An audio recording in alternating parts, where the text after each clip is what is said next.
Hello, folks. This is Mondo Van Carroll from Mondo on the World, and I would like to talk to you for a few minutes about the 2012 Olympics that just ended today, as a matter of fact.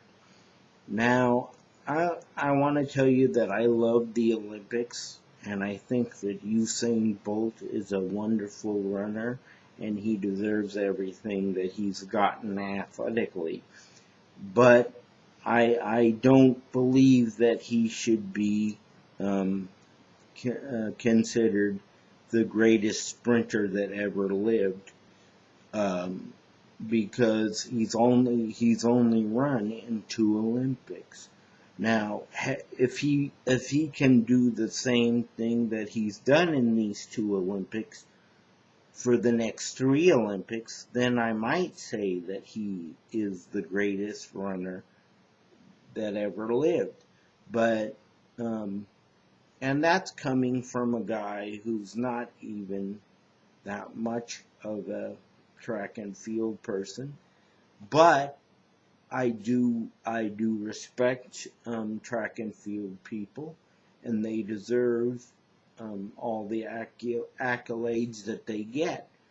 But um, like I have a favorite runner. His name is Michael Johnson. He doesn't run anymore, but when he did run, had he won the races that Usain Bolt has won in these last two Olympics, if Michael Johnson had done the same thing, I wouldn't say that he was the greatest runner that ever lived. For me, he would have to run in, say, five Olympics and and and run the 100 and the 200 in the same way, and then I may call him the greatest runner that ever lived. But for Usain Bolt to say I'm a legend and I'm this and that and I've proven that I'm the greatest runner that's ever lived on the planet, then I have to beg to differ because he's only been in two Olympics. And also, the Olympics is 4 years apart. I mean, would anyone say that Usain Bolt is the greatest runner that ever lived had he only done it in one Olympics? No, because anybody can do that in one Olympics if they're fast enough.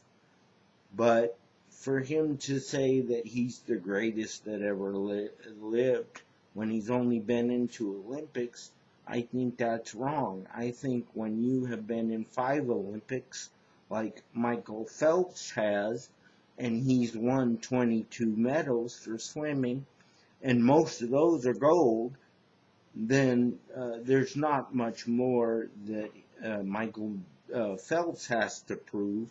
So, as far as I'm concerned, he's the greatest swimmer that ever lived because he's earned everything he's gotten.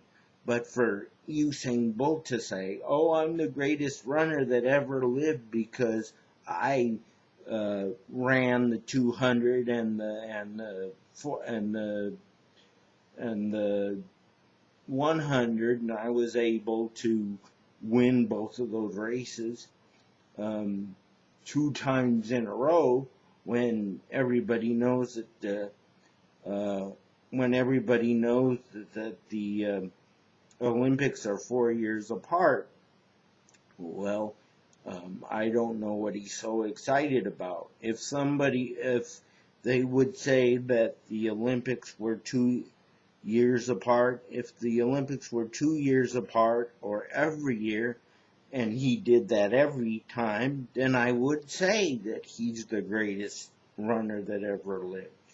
But it's 4 years apart, and he's only been in two Olympics. So if he can do that in at least three more Olympics, then I would say that Usain Bolt is the greatest runner that ever put on a pair of running shoes. But for people to say, "Oh, he's the greatest of all time now," when he's only been in two Olympics, that's what I have to beg to differ with. So that's my opinion, and feel free to um, write me an email about that, or give me your opinion, and we'll talk about it. Also, I'd like to mention the fact that I'm sorry that all my shows lately happen to be about sports, but um, so far lately that seems to be the only thing that makes me mad enough to have to say something about it on the internet. Because everything else that I've said about war and stuff like that, I've already said all that stuff, so you already know that. But I feel like I need to say what I need to say, and I'm sorry if you're bored because it's all about sports, but that seems to be all that's bothering me right at the moment. But I hope you'll keep watching the show, and I hope you enjoy it, and we'll talk to you again next time on Mondo on the World. Thank you and good night.